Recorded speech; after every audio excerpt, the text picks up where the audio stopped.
Hi, good to see you.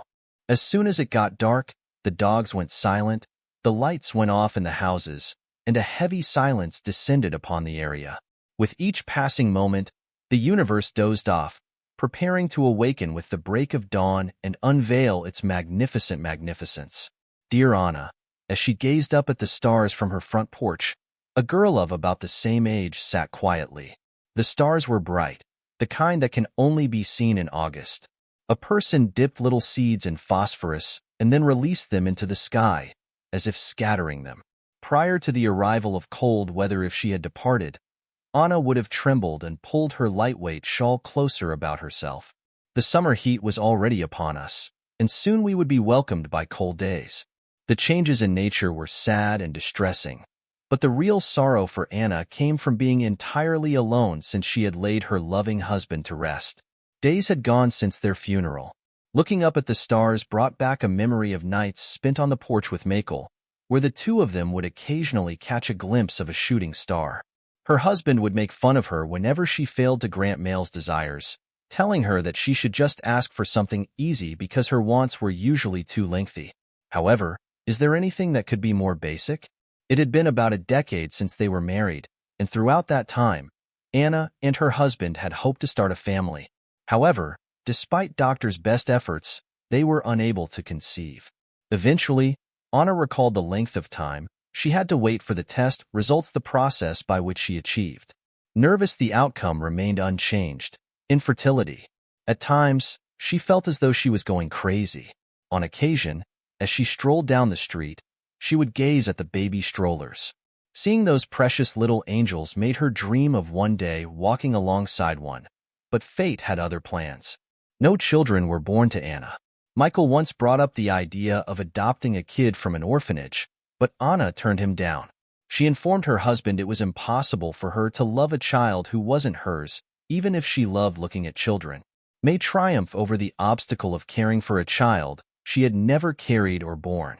They made it in the town, and Michael understood his wife, so he didn't press the issue anymore.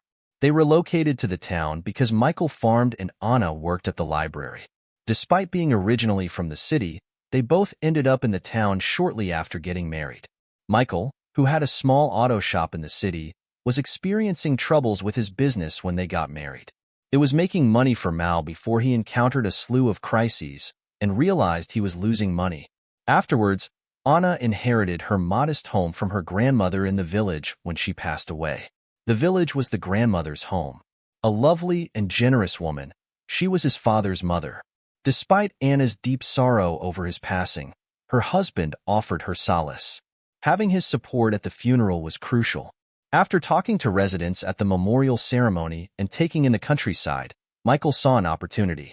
Participate in farming. Mako sold his city business, took out a loan, and started developing in the town. Anna helped support her husband. She enjoyed visiting her grandmother in the town when she was a kid, and she had secretly wished for a peaceful life away from the city. Michael's decision not to have children was confusing to his parents, but they didn't ask. It became apparent that he had made the right choice when he was able to replenish what had been depleted over the years. The fields overflowed with ripe harvests, calves bleated in the stable, and new machinery dotted the yard. During the summer harvest, the dryer toiled tirelessly, audible to all in the town, yet nobody objected. In fact, the locals were overjoyed that Mao had brought employment opportunities to their village. Michael was very active while on Earth. He came to the realization that doing business solely within the community was unnecessary. Daily life in the village was going swimmingly until Mako constructed a house adjacent to Anna's grandmother's house, planted a garden with his wife, and then set his sights on a fruit orchard full of apricots, pears, grapes, and cherries. Here you have the translated material into Spanish. I'm happy to assist with the translation. Mako started studying gardening. He had a library full of gardening books and could spend hours poring over them. In his secluded work space, which was an old barn, he had light, a chair, a table, and a stove for the chilly days. Anna was perplexed by his actions. There just wasn't enough room for a study in this house. That would be far more pleasant. Although Mako found amusement in the situation, he justified his actions by saying that it brought him closer to the nature he was studying. Despite this, Anna was not allowed to visit the barn, and his wife never got furious with him since he recognized that he should not take her mind off of her husband's new hobby, which he was developing after leaving his day job. Mako had been reading gardening books and visiting nurseries, and he was almost ready to realize another of his dreams. He had even dug the hole for his garden. That is, until a terrible incident occurred one afternoon. Mako had excruciating backache. He had spent the day assisting with the unloading of cement bags. Mako considered it a sign that he had exerted himself excessively by lugging those suitcases. In that instant, Anna reprimanded him. There are contract workers who make money, so why do you go into so many different jobs? Michael simply shrugged his shoulders and explained that the task would have taken longer without his assistance, and that the cement could have been affected by the impending rain. Anna retreated to her chamber after getting wet, rubbed a cream on her husband's back to ease his agony, and moaned. Since Mako had the chance to buy a new combine for the farm with, he decided to keep working a bit more. I'll stay a little longer and take advantage of the discounts. You don't take any care of yourself whatsoever, Anna observed, shaking her head. Your work won't get anywhere before morning. Your back is hurting. Please, just get over it, Male mumbled as she writhed in agony. Her spouse assured her that she should only rest for a little. On her way out, she berated herself for leaving before Mako. Before she ever reached the pillow that night, she was fast asleep, but perhaps she could have helped him. She awoke on her own will. A peculiar sensation of unease constricted his chest early in the day. He was alone with Male. He was up all night working, and he probably dozed off on the living room couch. He rose from his slumber and made his way to the living room. Michael lay face down on the floor for a while. While Anna was fast asleep, the realization that her position was abnormal struck her like a bolt of lightning. She sprinted to her husband, only to stop when she realized he had already died.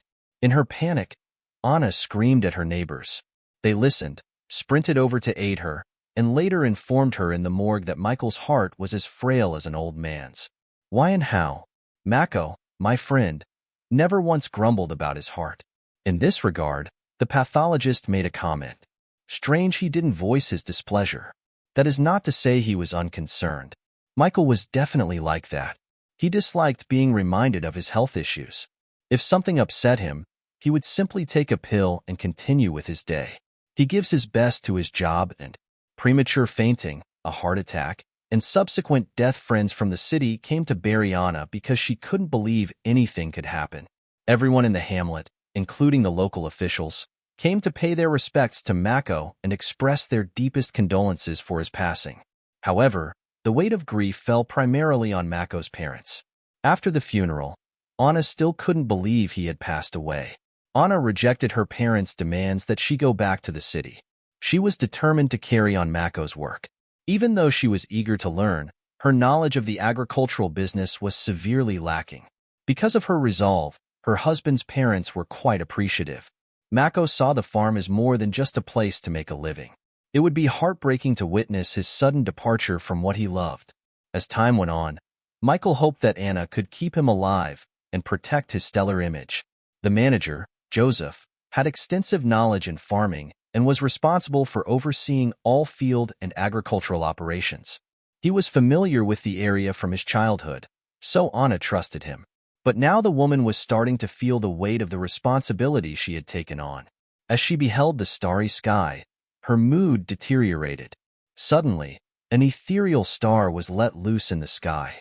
At least in her mind, it seemed to float for what seemed like an eternity at one point. Before the star vanished, Anna could mutter a few things. Even the woman reprimanded herself when she misunderstood some of the words. With Mel no longer in her life, why was this even on her mind? She had no choice but to spend the remainder of her life in solitude. There was no one else she needed. She vowed that night that she would never again dwell on this unpleasant subject, but she found that her heart wouldn't listen. Before the star faded away, Anna murmured, "I want a child." Because of the chill, Anna trembled. For what reason does August experience such extreme temperature swings, with scorching days and freezing nights? At least no frost had set in yet, so that was the most crucial thing. The words "Anna" escaped her lips once more. "Woke up and went to the house I needed to." After a good night's sleep, the next day she had to hand over the library to the new hire and get to work in the fields. Joseph was a great helper, but Anna realized she needed to take a more active role in running the farm. She had so little time for melancholy, but maybe that was for the best. Thoughts of her husband, whom she had loved deeply and who loved him much more now, were fading as she went to sleep, but they woke her up crying over their shared love. In her dream, Anna held a baby and could smell his lovely scent. The baby laid on her. As she glanced around, a smile spread across her face. In the dream, she felt taken aback, but upon waking up, she couldn't help but smile wider. Even though she had no idea if the baby was a boy or a girl, the overwhelming sense of motherly joy persisted, as if she were clinging to her own son.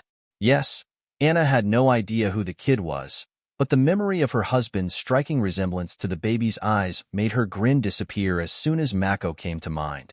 The dream had been lovely, but now it seemed impossible to achieve. Anna let out a regretful sigh. In order to make breakfast, he rolled out of bed and headed into the kitchen. The first cup he came across in the kitchen, he snatched. His motion came to a sudden halt. This cup was very special to Mako. Oh, and he never stirred the sugar with that small spoon as the kettle was boiling. The woman, who was boiling, sat where her husband had once sat by the window, brought the spoon back to her lips, and started to wonder if her parents had been correct in wanting her to go back to the city because everything here brought back memories of Mako. And the pain is excruciating.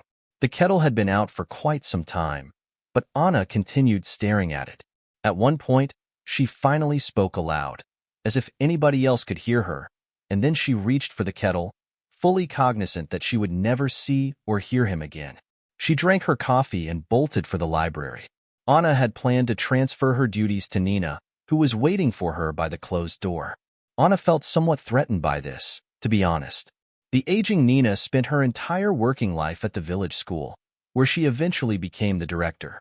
She was a dictatorial woman who spared no words yet never wasted them.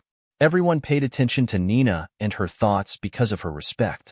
Anna had already chosen to depart from the library, and she had been retired for years. I, too, had never considered returning to the workforce.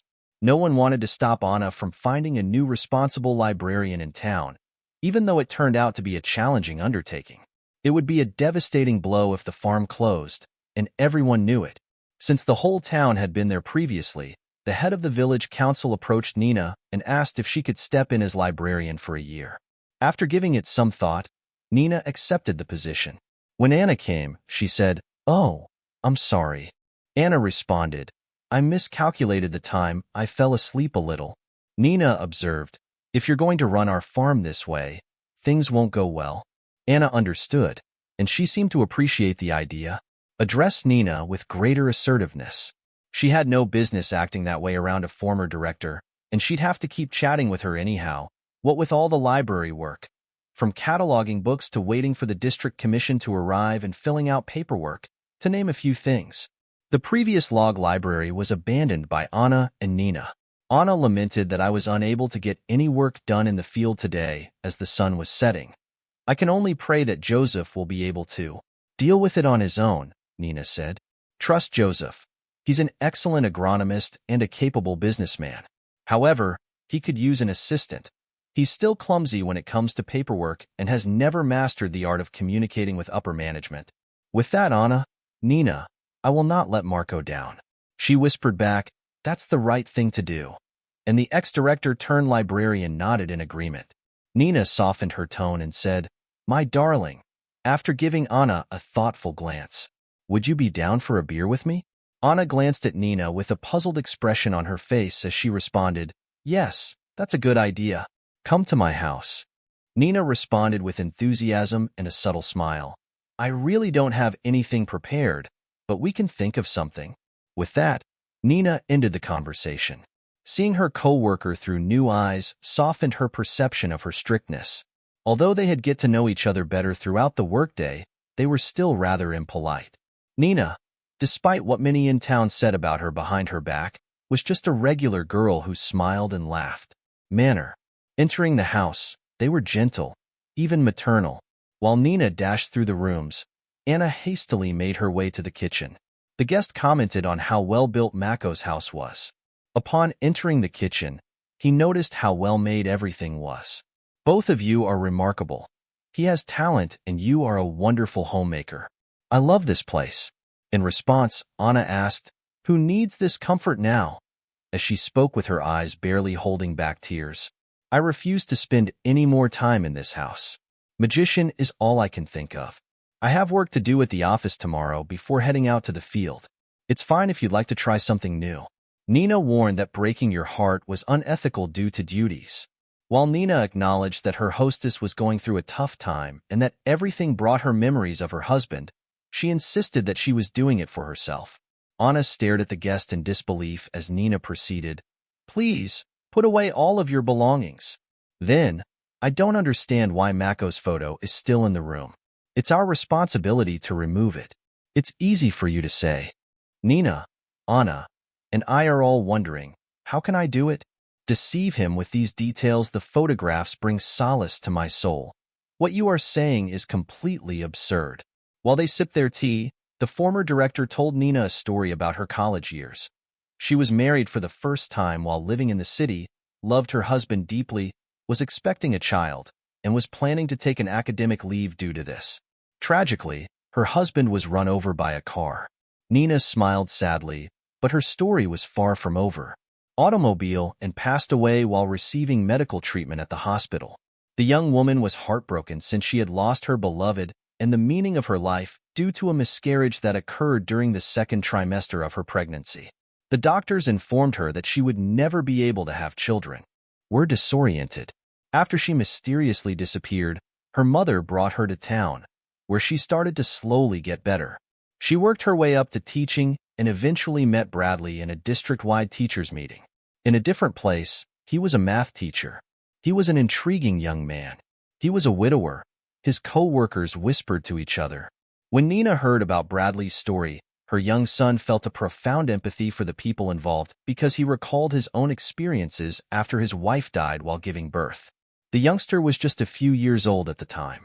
After a conference, they ran into Bradley in a nearby coffee shop where Nina had gone for tea. They exchanged smiles and Bradley politely proposed they sit together. They started discussing work-related subjects at a table close by. Their initial encounter was that. Thereafter, Bradley paid Nina a house call after they had already met multiple times for work. They spoke with great intimacy. After spending Christmas together, Nina and Bradley were married in the spring, and from that point on, Nina and Bradley enjoyed each other's company. Nina's mother liked Bradley, and Nina herself realized that he had a connection to her.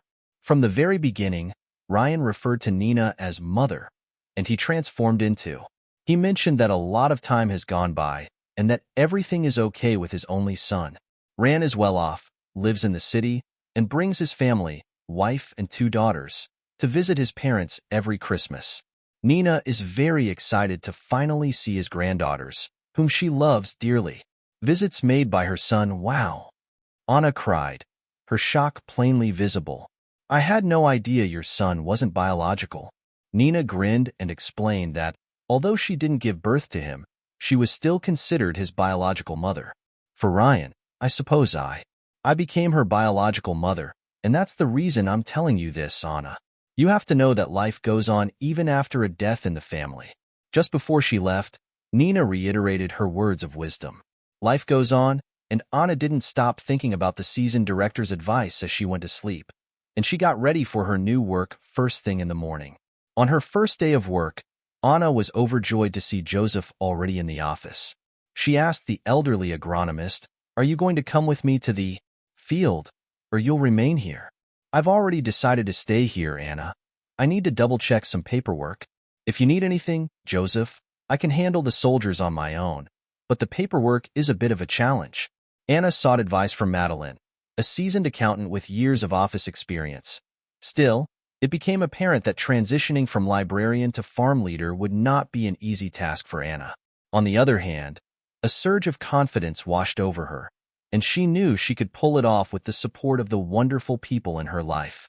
Michael had, if required, made the correct personnel judgments. Anna was exhausted and sick with a headache from all the paperwork when she got home at the end of the day. Still, She chose to take a short break and get some papers done, just as a magician would, so that her self-assurance as the new leader wouldn't be affected. That combined harvester was never purchased by him, but now Anna. As she stepped foot inside her house, a profound sense of sadness washed over her once more. She had been preoccupied with worries over the winter safety of her cattle and would not have had time to apply for the lower price. When she was alone with Mail, she felt like crying because of the intense stare she got in the snapshot of the living room. After recalling Nina's recommendation that Mako's possessions be removed, Anna made up her mind to do just that. Let the morning end. Things move on. Setting aside the paperwork she had brought, Anna retrieved 2 big cardboard boxes from the closet and started stowing away all of Mago's mementos, possessions, and even her beloved spoon and cup set. At last, she used a black bow to take the portrait. After Anna murmured goodbye to her husband and kissed his portrait, she gathered all of their belongings and sent them to the barn that Mel had transformed into her workshop.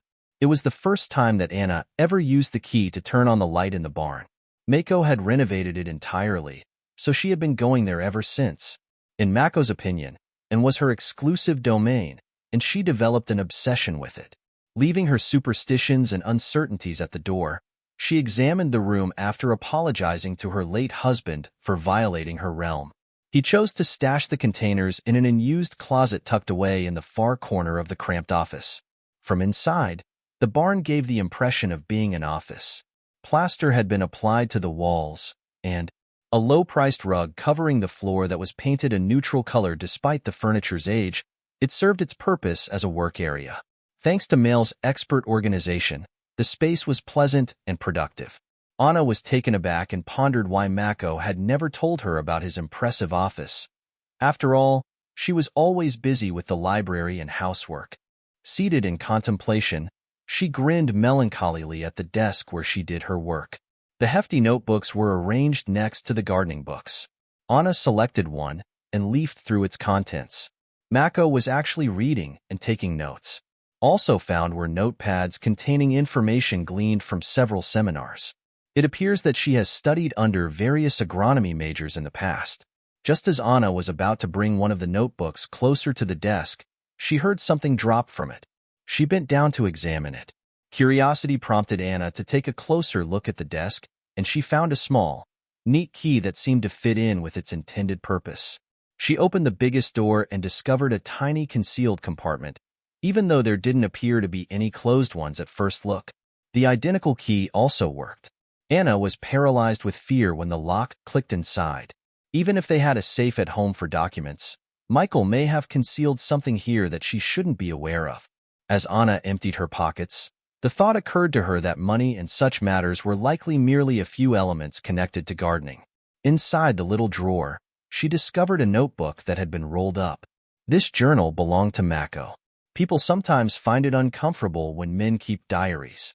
Ridiculous, I used to like this as well, but then I realized that it's the only way for me to vent. If not to anybody else, then at least to myself, because not even my wife understands how I feel about this. Launched Mako's journal. Anna discovered her husband's secret relationship with another woman after reading his diary. Michael had a deep and abiding love for Elizabeth. He had even intended to continue his law school education with her, but he didn't receive enough points. Luckily, there were not enough students in the program, but Elizabeth remained a constant presence in Mako's life ever since they were in the same class. Their first romance started in 9th grade, and after graduation, they finally had their first kiss. Mako enrolled at Technical University next year, and he was disappointed since he saw Elizabeth less and less. Elizabeth, though, seemed unfazed until Mako caught a glimpse of her with another man. The man drove up in an expensive car and left with a gorgeous bouquet of roses. Mako swallowed his grief and questioned, "What's going on?" as Mail walked up to Elizabeth and gazed into her eyes. "What were you expecting?"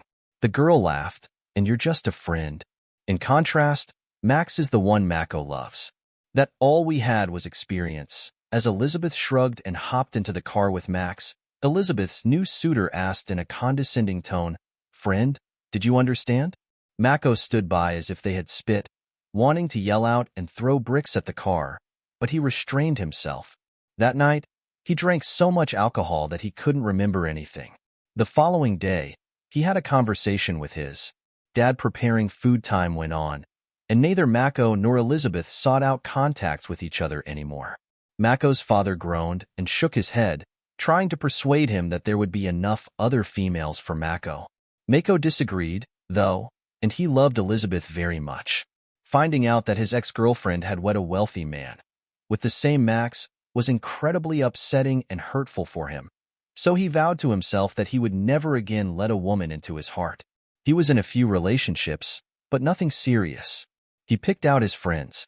With his uncomplicated life following college over time, Mel's business venture took off, but his personal life was stagnant. Then he met Anna.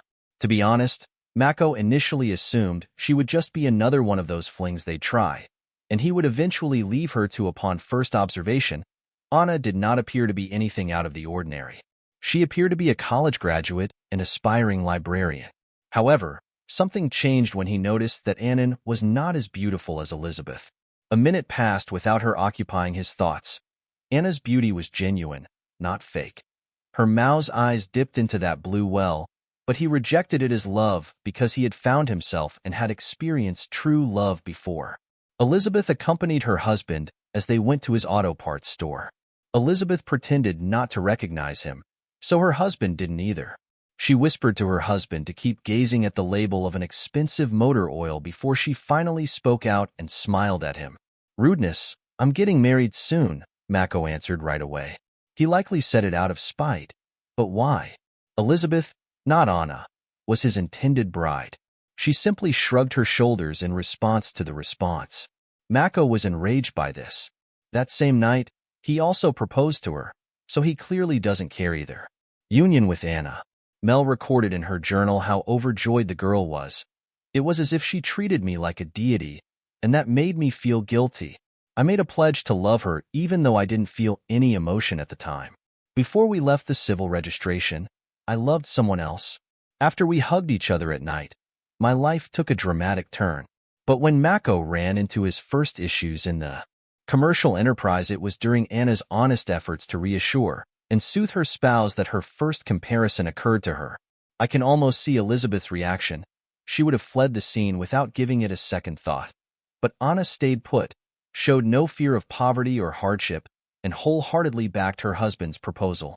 Settle down in the country, Anna was game to go along with him. It wasn't until he was out in the countryside that Mako truly loved Anna. It was then that he could admire her beauty, which included both her deep eyes and her delicate skin. She had thick brown hair and a slim waist, or maybe it had gotten better with time. Anna was also a great homemaker. She made wonderful meals, kept her home warm and inviting, and never once grumbled about the nighttime economic hardships she faced in the countryside. She worked tirelessly during the day, and Mel hugged her with extra love. Now Michael and Anna had everything they needed. Their home was a picture of perfection. Mel wanted to have a family and was well respected in her neighborhood. If Anna's issues had occurred, he would have left Anna without a second thought when they first started dating. But now he feels his life would be meaningless without her. But 2 years ago, on his way to the city, Mel had an unexpected encounter with Elizabeth. Perusing the inventory of car parts, he came across her. He did, in fact, spot her as he walked down the sidewalk. Still, her once dazzling radiance had faded a bit. It seems like she was completely drained. Ma stopped following her on her phone since he didn't get it. Maybe she was trying to get in touch with her ex-girlfriend. I beheld his opulent automobile. His appearance was also commendable.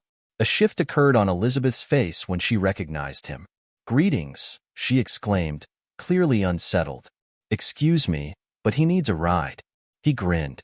While they were in the car, Elizabeth accepted and began to tell her that her husband had informed her. "I was working as a cashier at a supermarket when I dropped out of college, leaving me penniless. How are you doing?" With a nervous, "I'm fine," Elizabeth questioned the wizard if he was married and had children. The wizard shook his head briefly but didn't answer. Elizabeth remained quiet for a brief while before she began to weep. When Michael got out of the van to console her, he felt confused and lost in a haze of cheap hotel room embraces until Mako understood what. Roma felt embarrassed in front of his wife and couldn't look her in the eyes. She had to go home because what had happened had been a mistake. He responded without looking at her, saying, "We will meet again." Cararoma asked Elizabeth while getting dressed, "Can you stay with me?" Cararoma looked nearly as beautiful as before. "Ignore all that has transpired.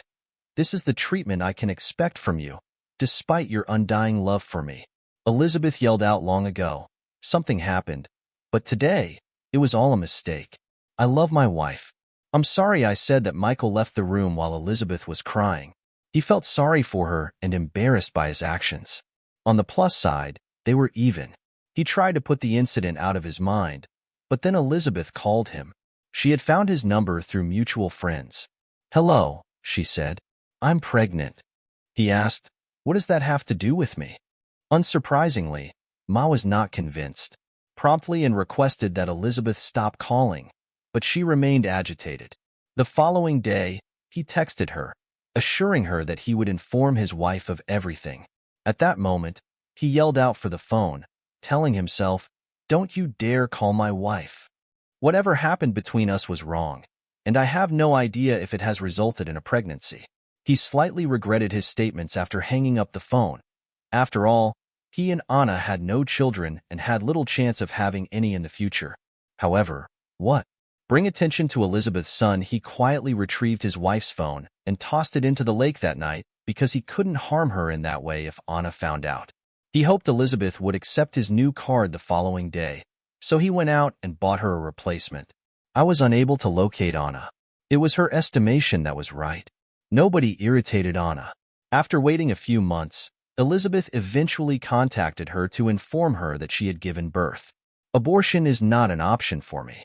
While on the phone, she giggled as she described, "Someday, I hope to have a family of my own."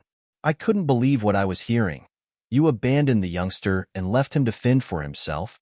"Mako, if the child had been healthy, I would have kept him since, legally speaking, they would have acknowledged you as the father and you would have been required to pay a good pension.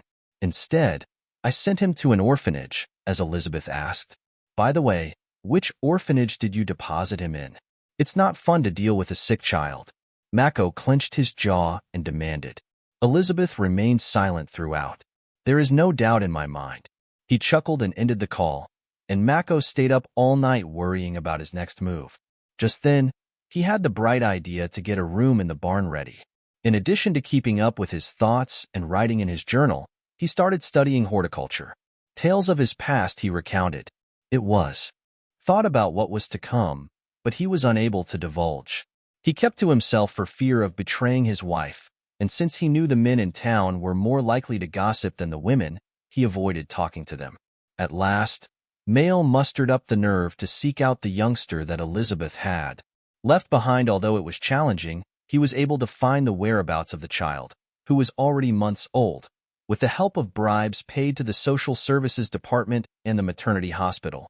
No one was eager to adopt the baby because he had heart problems. After a few months, he survived surgery, but the expense of the second one was prohibitive.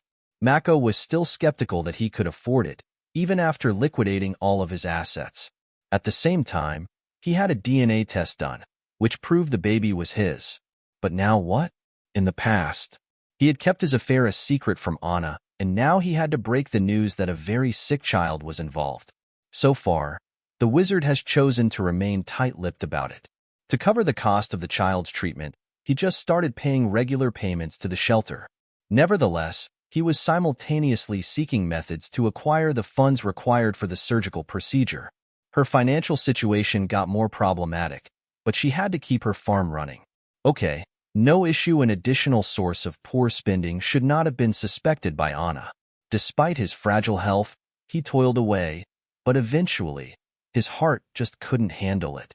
"Today, I wasn't feeling well, and my heart hurts at the thought that my little puppy may feel this way, full of agony," as Mako wrote in his diary. "I'm an adult, but he's still a baby. Luckily, I came across a foundation that could help my son. Soon, I'll figure out how to get Anna to adopt him so she doesn't have to know he's my son. Who knows, maybe he'll come around." That's how the journal came to a close, but not at the moment. Tears streamed down Anna's face as she read the final phrases, which conveyed his love for her and for that unfortunate child. Mal must have endured so much pain. Why should he have known? She was so open and honest. Maybe they could have helped the child more quickly if they had worked together. Even though her son was born from an extramarital affair, she still considered him her own. As punishment for his adultery, he had remained mute and tortured himself. His heart had been shattered by that. The heart, even though he had departed. A young boy with a broken heart was still alive and well. It was a mistake, an obsession, or a greeting from the past, depending on how you looked at it, and Anna, who was crying, understood that she was not envious of her husband's feelings toward Elizabeth. Looking at it that way, Mako, if our son had already become something to Anna, I would never forsake him, she muttered. How could you? And why did you have mercy on me? She said, I am strong. I would have endured your betrayal. However, she understood that you couldn't live with her. On the night of her son's birth, she had a recurring dream in which she held the infant. The dream revealed the baby's name, Philip, and the child's unusual appearance. When Anna woke up the next morning, she showered, got dressed, and made her way to the city. As she drove through the empty streets, she encountered Joseph in his SUV. Dear Anna, surprisingly, the manager wanted to know where I was headed. I told him I was heading to the city. Joseph, to the city, she responded, and then he was abandoned. In the city, Anna was already nearing noon when she learned through her husband's diary whose foster home Phip was at, so she headed there. Her devoted aide absolutely confused that such an owner would not provide any benefit. She was told by the shelter guard what the is Samira, the director's wife. Michael? When the guest introduced herself, Samira asked an elderly woman incredulously. For what reason was he absent in person? I'm his widow, Anna whispered. Overwhelmed, Samira yelled out while gesturing with her hands. It is quite tragic. The events that have taken position, I understand. According to what Anna told him, it appears to run in the family. Yes, Phip. Samira paused, unsure of how to go. I am not his mother, but I want to help him. He is the son of my late husband, she said, her voice trailing off. How much would you like to spend on the second procedure? Mako has found the money, but the quantity is big. Samira questioned if she knew about it. No, she didn't. Her husband hasn't told her anything, but she wants to finish what he started. The child isn't to fault, and he shouldn't have to suffer. Exactly, so Michael discovered a fund that could assist with part of the treatment expenses. Samira nodded and promised to tell her everything she knew. Samira provided him with the necessary information and the fund's coordinates, but then she asked, I would prefer not to see the child. Anna admitted, I do too. It's possible we're not supposed to permit it, but I believe we could make an exception in this case. Before long, Anna found herself standing next to Phip's crib, where the baby was sleeping, and a sudden pressure on the mother's chest woke her up. The baby appeared to have materialized from her dreams. Awakening, he blinked open his eyes. As the baby wailed, Anna felt her heart race once more. Michael's intense gaze fixed on the infant, and the nanny rushed over to tend to him. On their way to the exit, Anna and the director Anna declared, I will figure out a way to assist Philip. Anna went to her parents' house after leaving the shelter. She was completely honest with them about Philip, the fund, and her intention to sell the farm in order to support the child. They had no idea she was planning to do this. You went completely bonkers, her mom said. Your son is not this person, and because of this, you have resolved to give up everything and subsist solely on a librarian's wage. Contrary to popular belief, you are currently homeless in town and have not established a home in the city. No, after I die, it will be because of your strong insistence that I relocate to the city. In the Mako, Anna jogged his memory. Anna brought up the fact that her mother had a son from an adventure and a betrayal towards her. Her mother defended herself by saying, Mother, I know that she regretted everything. You also know about my problems. This child belongs to my loved one. Yes, but not with a foreign child. Dude who is unable to assist you anymore. How are you going to take care of the child and yourself financially? I will find a way to get through this, he promised. After her mother yelled out, Anna, I'm in socks. From another room, she contacted her father and told him something about what was going on. Our daughter said, it's correct, to which her father, who then emerged from the kitchen a few seconds later, replied, I'm a good wizard. Elizabeth, who isn't envious of those who aren't like her, is really disgusted by them since they make mistakes. To sum up, My mother and I want you to do what you believe is right, my daughter. We will support. Anna was taken aback by the unexpected decision to adopt Philip. She had previously believed that she couldn't love a child who wasn't hers, but after seeing Philip in the foster home, so small and vulnerable, her heart skipped a beat. It didn't matter who brought him into the world. She would be his mother, take care of him, and love him. She went on to visit his parents. Their surprise was palpable as Anna turned to face Mao's parents. The entrance, an ex-daughter-in-law Anna intervened and stopped them from getting the table ready. But now I need to have a serious talk with you. Were you aware that Mako had a son? When Mako's mother-in-law asked her where she had heard about Elizabeth for the first time, she was shocked. After hearing about Elizabeth, Mako's parents listened intently and eventually confessed that their son had a son named Christopher before they were married. But they chose to keep the news quiet because it was painful for him to be apart from her. Thanks for informing us about our grandson. Now we have a reason to move ahead, and we will rescue the child together. Do not hesitate. That day, Anna, his father-in-law, cursed. What a disgrace. You were smart to do. His mother-in-law said, thank you for telling us about our grandson. She spent the night at her late husband's parents' house and visited the hospital the next morning to gather details on Philip's illness from the physicians. The boy needed the doctor said. A maximum of 3 months' worth of operating margin. The doctor warned that once Philip starts actively crawling and walking, the strain on his heart will increase, and things could get pretty bad. However, the operation cannot be done within the healthcare quota without cost. So Anna asked whether there would be a fee, and the doctor confirmed her suspicions. Unfortunately, Philip won't get the money in time. When he questioned, who are you to him? The doctor knew there was no way to answer. Disclosure to unaffiliated parties is within my purview. I wish that my current state of obscurity is only transitory. How is it? Was Anna's response. The physician scowled. I truly believe in the power of adoption, Anna declared. You do realize that this child is going to cause some trouble, the doctor said. I get it. This surgery might not be the last one, Anna said as she left the hospital. A young woman informed Anna that the amount is too high and that there is a long waiting list at the aid fund where she had hopes. Tremendous, and the kids require immediate assistance in the afternoon. A bewildered Anna made her way back to her village. Upon arriving at Joseph's house, she found him just getting out of the field. Seeing his new owner, he frowned and appeared quite downcast. I'll have to sell the farm, Anna sighed.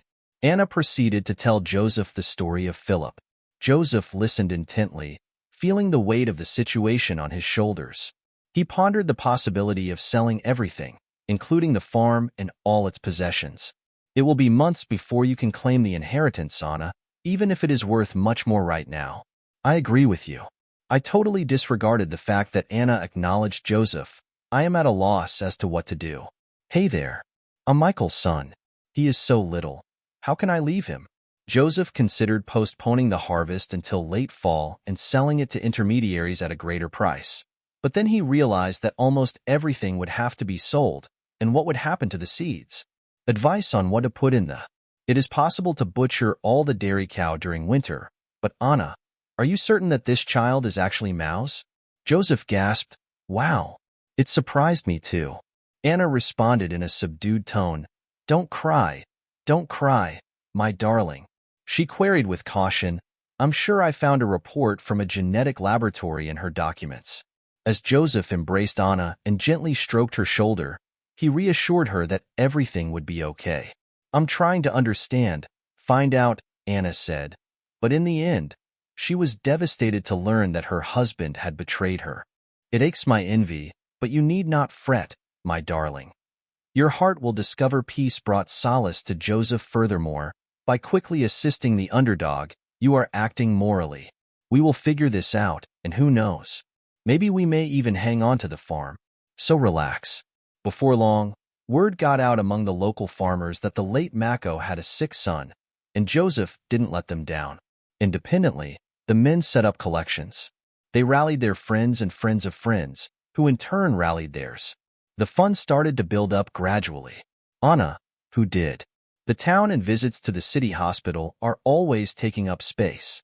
I was drained, and I was thankful to those who were assisting the lad, but their efforts paled in comparison to Mako's parents, who also borrowed money to assist their son. grandson, but the funds were still inadequate. Eventually, Anna's mother showed up in town. Amanda was skeptical at first, but she realized she had no choice but to become involved when she saw that her daughter could not be held. Anna's mother arrived at the tail end of September, coinciding with Amanda's return. She got home from work and visited her mom. Anna went pale as she was startled. "Dad has been through something." "Sorry, Dad." "That's well." With a shake of his head, he rejected the idea. The woman who was his mother. "I would want to be of service to you. My apologies for my initial refusal to accept this scenario. As you are aware, my character can be challenging. Forgiven the treachery, however, you stand out. The child is innocent, and I can see that you're battling for him or her. Neighbors contacted me to say they spotted the child, and they said he or she looked just like Mago. What's the point of using all these words?" "Somewhat," Anna reacted. Amanda, understandably irritated, reached into her purse and pulled out a small bag. From inside, she removed an old box that Anna had never used before but had seen on the table. Amanda set the box on the table and opened it, revealing a treasure trove of antique jewelry, rings, bracelets, and earrings, all made of gold. Anna could only ask her mother for one thing: more gold. Amanda beamed with satisfaction. Mother's earrings featured genuine emeralds, which is a terrible reality. "We have always lived cheaply. You are a plain teacher, your dad was a factory worker, and your grandparents were, as far as I can recall, common workers. So where does this magnificence come from?" Amanda gave her approval, but your great-grandmother had worked as a housekeeper for a wealthy merchant when he was younger. Eventually, when the new regime took power, the merchant escaped to England, and your grandma helped him pack up his belongings. A gang of men armed with axes and pitchforks made their way to the home, loaded onto the wagon. In the nick of time, the merchant and his family hopped into the carriage. Despite the coachman's whipping, he appears to have yielded. As the horse galloped ahead wildly, they tripped over a few obstacles. On the float, he lost his balance and fell after dropping a little parcel. He intended to give it back to your great-grandmother right where she was sitting. However, he discreetly brought the gift home because he was already furious and didn't know where else to put it. Their potential retaliation for her assistance to the merchant was her initial concern. Since then, she has kept those jewels under wraps. Years later, she wed a decent man, and she eventually forgot about wanting to return them. She finally told him the truth about the riches she'd been hiding from him. For lacking it, he reprimanded her. He hid the box in an iron barrel behind an apple tree in the garden after a violent confrontation with the authorities. Now he must explain the source of all that wealth. That persisted for a long time, your dad, until the war broke out. Up to the front she stepped. Your grandma had a hard time making it in city life, so she decided to dig up the treasure one day. She went to the market to trade her jewelry for food, and she picked out some simpler pieces. Your father's death was discovered by her 1 week later.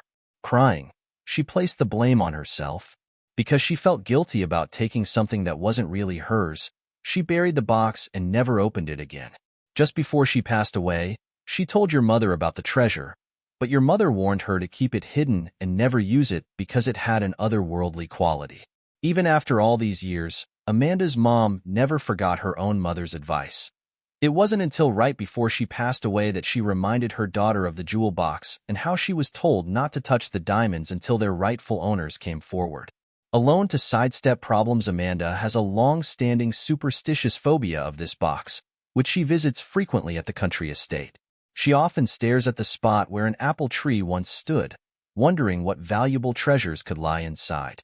Amanda refrains from speaking to her husband about her fears, hoping he would feel better on his own. Would love to search for the hidden gem, and if it was true, she confessed it to her husband. He thought it was an invention and laughed it off, but one day he found the same box in a rusting barrel at the country house. Upon hearing Anna bring up Mako's son, Amanda firmly reprimanded her husband for his arrogance and insisted that he bury her once more. Upon recalling the jewelry, Amanda restrained herself, reasoning that he had no business wearing it.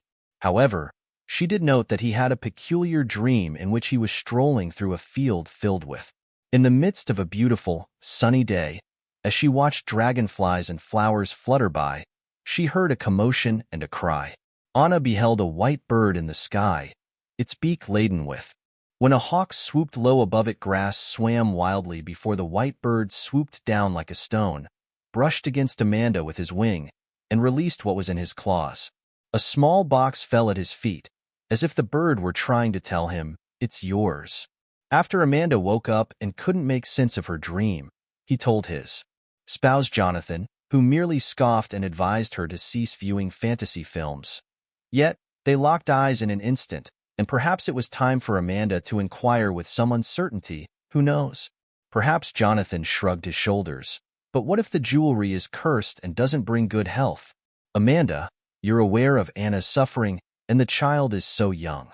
If this helps, I also believe that your grandmother was the one who invented the curse. Your grandfather's death was not caused by the jewels.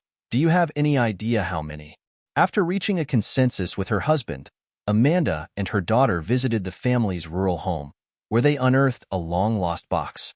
Now, seated in the spacious kitchen, the mother and daughter were debating the best course of action. To be honest, Mom, you shocked me.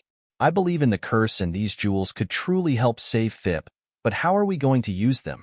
We still need to figure out how to sell them. I'm thinking about that too, daughter. We need to find someone we can trust. Do you have someone in mind? Anna shook her head as she said no. Dear Anna. He simply shrugged his shoulders. It appeared as though no one was around. Perhaps only Joseph, Mako's faithful assistant and buddy, could disappoint them. In the morning, when Anna and Joseph accompanied their mother to the bus stop, Joseph was in his office, arguing with the accountant at a loud and obnoxious volume. Anna stared at Joseph with a curious expression as she said, "Hello, Anna. We should chat." The manager dutifully trailed behind the owner to her office, where Anna confided in him a family secret. He sought assistance in selling the valuables. At the end of his story, he glanced at the manager with a puzzled expression, asking, "Can you help Joseph find the right person? I know we could just hand it over as a treasure and collect our percent. It should be enough for the treatment of all the bills. However, Philip needed an emergency operation. How long would it take?" In keeping with his word, Joseph quickly let Anna know that he had discovered the correct individual to assist, and the two of them proceeded to the city to a jeweler, who looked through the package, said he would help, and 2 days later, Anna got a large cash. It ought to cover the operation and the present farm expenses. Whoever purchased the jewelry did not interest Anna. The jeweler was important to him. Along with Anna's urge to rescue Philip, he simply indicated that they had been purchased by a very rich someone who intended to put them to good use. The youngster had surgery at a capital clinic not long after that. The youngster was back to normal by Christmas, and Anna was able to legally bring the child back home and adopt him, even though guardianship services suggested that they legalize the adoption for financial reasons.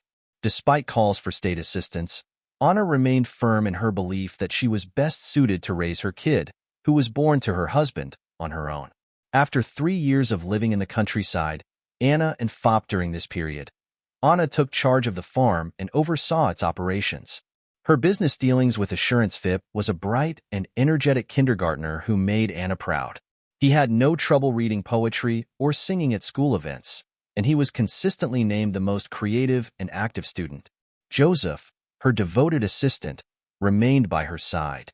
The farm was operating at full capacity, and everyone was working. Anna felt fulfilled, knowing that her husband and Michael would be proud of her. His success brought Anna much joy, and he took great delight in his minor victories.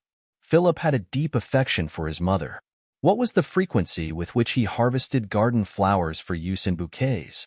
Oh, the number of times he sprained his knees trying to catch butterflies to bring home to his mom. No scolding of her son for the flowers ever came from Anna. She merely grinned and sighed. She patiently bore her scraped knees and blew on the wounds while she scowled in irritation. Ultimately, capturing a butterfly had always eluded her. However, her mother was overjoyed. But Anne, she could relate to her son's grief. What made butterflies so graceful, she told him, was their ability to soar through the air. They will perish if you capture them and place them in your palm. All you have to do is give me a call the next time you spot a lovely butterfly, and we may share in its splendor. To her son, Philippa confided. she experienced comprehending. Although not every butterfly was particularly lovely, Anna couldn't help but squeal with delight as she beheld either the common moths or the butterflies. In his joy at being able to lift his mother's spirits, Philip grinned. She was devoted to her son. He occupied all of my thoughts. Never once did he meet the gaze of the men. Despite his frequent attention from other farmers and the local leadership, if the district chief had been a young, single man, she would have been able to politely decline his advances without alienating or angering him. However, at the moment, she was unsure of how to do so. However, he was older and had grandkids of his own. Here, Joseph stepped in front of the district head multiple times. Each time, he either held Anna's arm or muttered something into her ear, making her understand that he was her loyal manager. He executed his role admirably, but the district chief also saw things his way. Realizing that the young farmer was already there, and that her relationship with Joseph was almost friendly, he decided not to press the matter any further. After calming down, he realized that he and Phip didn't need anyone else in his life. They grew closer through love and care. Mako's parents often visited, and Anna's parents occasionally joined them. There was plenty of affection and care for the 1-year-old. The only time he ever wanted to know where his mom was. "Our dad is in heaven," Anna said with a sigh while embracing her son. The lad stared up at the sky, perplexed as to why his dad was hiding and where he fit in with the other dads. The sky remained clear save for that one fleeting instant. "Enjoy the carefree life of a child, my darling," Philip whispered in his mother's ear. "I love you so much." And Anna embraced him tightly as she informed him, "I'm here by your side." In those times, she was perfect. Feeling content as a parent, that was the most important thing. Often after putting Philip to bed, Anna would sit by the window and look at the stars. She would remember her past life with a magician indeed. They had been joyful, and she still felt a twinge of sadness knowing that he was gone and that she would never be. Although Anna owes her husband a debt of gratitude for his support, she should have been furious and chastised him for his treachery if he had returned to her life in some miraculous way. Instead, she likely would have gone insane. Anna was even thankful to Elizabeth for leaving the child at the orphanage. Without her, she never would have met Philip, who became her closest and most beloved companion, making this event all the more remarkable. After all, it was Elizabeth's error that made her a mother. It was a mid-November day off. The first snow had fallen, and Anna had baked empanada dough in the morning. When F got up, the house smelled like pastries. Looking at his mother in the kitchen, she massaged her eyes. "Slumbering empanadas," grinned Anna, "removes a baking sheet from the oven with your beloved apple-filled empanadas, a light and airy pastry. It's time to wash up and sit down at the table." She didn't even need to convince Fop again before racing to the restroom. Her bare feet were soon making a sound on the floor. Anna grinned slightly, her brow furrowed. "Why are you walking barefoot on the cold floor, and who is going to cough next?" Phip stepped onto a stool, proclaimed, "No, me," and then pleaded with Mom. "Winter has here, Anna, and we may go outside after breakfast. It's snowing outside." He stood tall and proud, and the boy's lips were pursed as he asked, "You want me to take you well, Mom?" Anna sighed and brought his son slippers, which he put on before kissing him. They had breakfast together and were getting ready to go outside when they discovered a scene straight out of a fairy tale. White snowflakes covered every tree, fence, and structure in the backyard. "I want to build a snowman, so we will. But first, we will eat empanadas." Creating a blanket of lace everywhere at the same time, the day was warm and the snow on the ground was soft and malleable. While having a good time making snowmen and hurling snowballs at each other, Anna and her son failed to realize that an older man stepped out of a black vehicle that had pulled up to their residence. He stood by the fence for a moment, smiling as he watched the mother and son having fun, and then opened the door and entered the garden. As soon as Anna heard the door ajar, she spun around. She expressed her disapproval by raising an eyebrow and shaking her head. "I was unaware of this, dude. My apologies." "It's Anna." With a hint of uncertainty, the man inquired. "It doesn't suit me at all." The man hesitated. "The jewelry is why I came to see you." Anna went a little pale. She was about to refute everything when the man warned her against it. "Please don't assume that I am claiming anything against you. I simply desire comprehensive knowledge. Yet, allow me to introduce myself first. My name is Christopher. I am the great-great-grandson of the merchant. The woman's complexion worsened upon learning the last name of the trader whose jewels Anna had sold a number of years earlier. The man hastily proceeded to clarify upon observing her response. According to Christopher's parents, he spent his entire life in the nation's capital. Tale of his great-grandfather, a merchant from a tiny town during that era, who, along with his family, had to escape a government change when he was a little boy, with the intention of reaching England. However, their funds were insufficient to traverse the frontier. Despite the merchant's reliance on his wife's jewelry, she was unable to safeguard it during their escape from the farm. As a result, they were forced to hide in Siberia for a number of years, evading the authorities in the forest. Eventually, they were located. The great-grandfather had already fallen gravely ill by that point and had passed away. The new leader, a widow, did not punish her, but instead asked her to join a communal farm. Her kids grew up to be workers. They proved their reliability on that very farm by working hard and being honest. Eventually, Christopher's dad was able to make it to the nation's capital, where he went to school, got married, and had a family. However, his knowledge of his family's past was severely lacking. His soul kept in mind the narrative or anecdote about his great-grandfather's jewelry collection. Christopher studied history and began teaching at a university in the capital. One day, during an exam, something unusual happened. One of the students could not answer a very simple question. With a sigh, Christopher shook his head and promised to hold off till the next occasion. The young woman began to cry and suddenly took the earrings and placed them in front of her teacher. An acceptable mark. Christopher looked angrily at the young woman and was about to reject the bribe when he noticed an inscription on the earrings. Immediately, the stories of his father and the history of his family came to mind. He was informed by Christopher.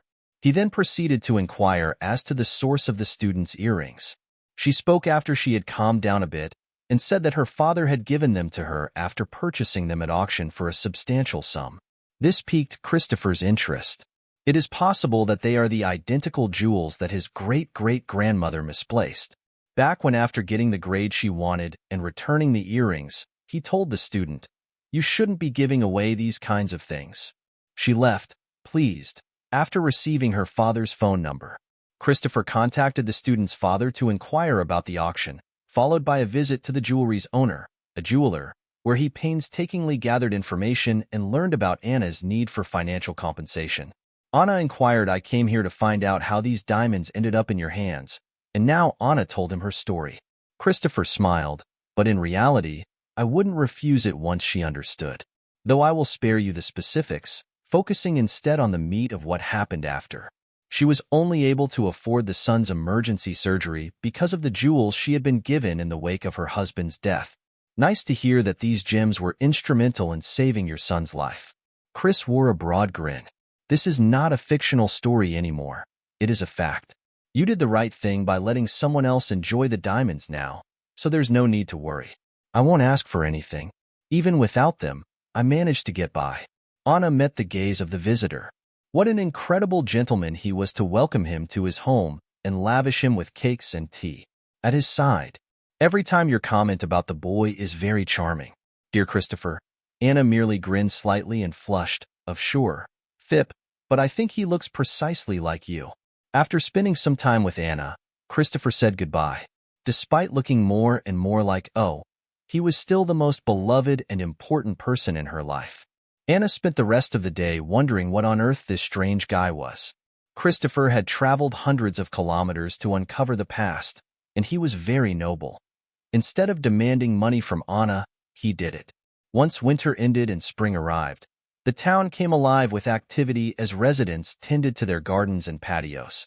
Anna spent the entire day at work, either in the office in the field or traveling to the regional center for business. She was at daycare in the morning, and her neighbor picked him up in the afternoon. It was not hard for Anna to fulfill her agreement with her to care for Philip. When she wasn't busy, she enjoyed hanging out with her small neighbor. His own grandkids were already city dwellers, and his own children had been there for quite some time. These people were of legal age. The elderly woman enjoyed playing with the children and would watch little Phip with love, even if they did bring their great-granddaughter on occasion. The neighbor brought Phip over to her house one day after daycare, and she kept him occupied with coloring and other activities. Carrots were to be planted in her garden by her. Suddenly, the old woman saw a taxi stopped in front of Anna's house. Stepping out of it was a young, self-assured blonde woman who made her way firmly to the patio. "Would you like to know who I am?" The owner, an elderly woman, yelled out, is furrowing his brow on the field. "The mouth an unfamiliar individual, it is not required that you leave a message. I will return at a later time."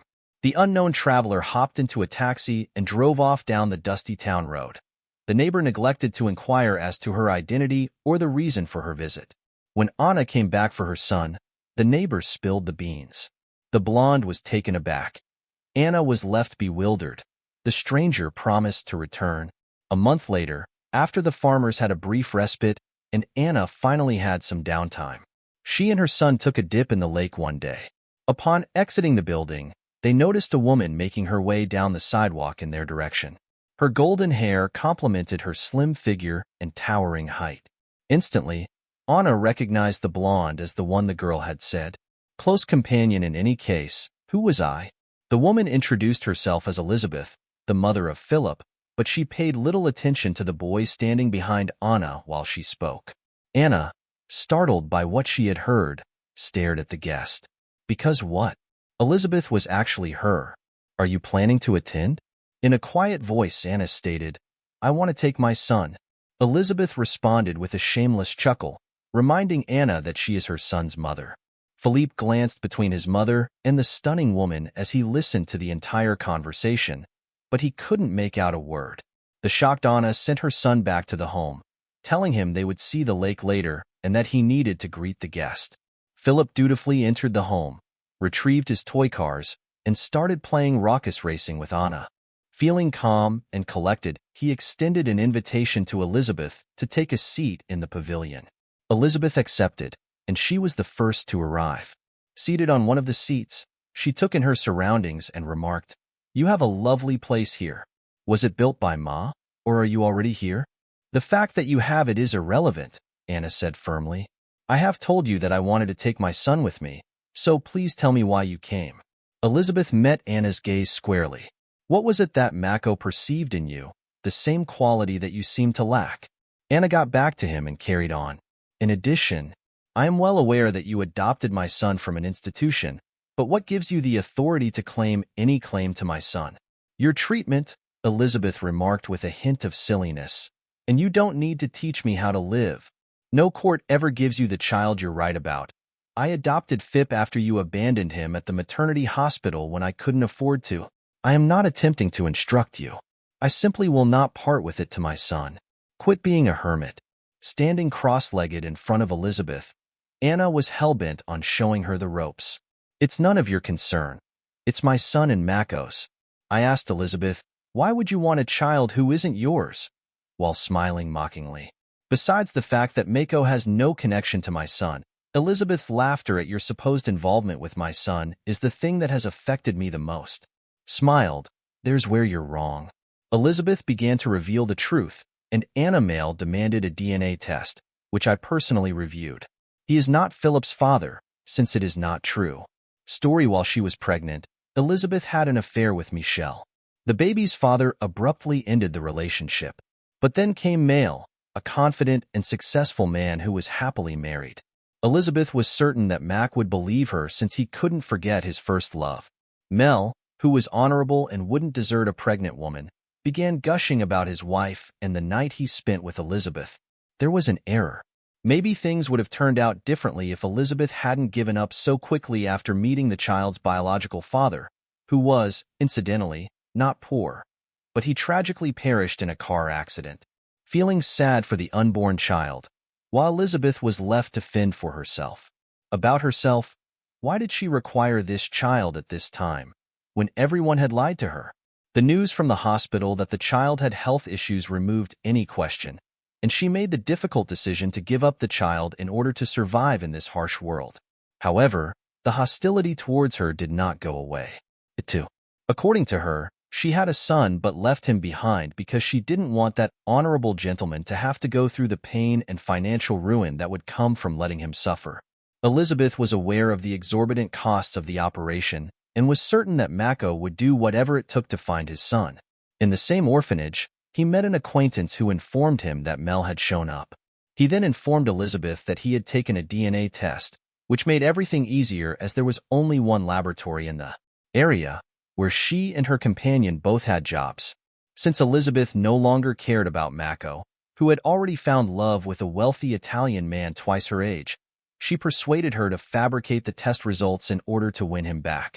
From a distance, it didn't matter.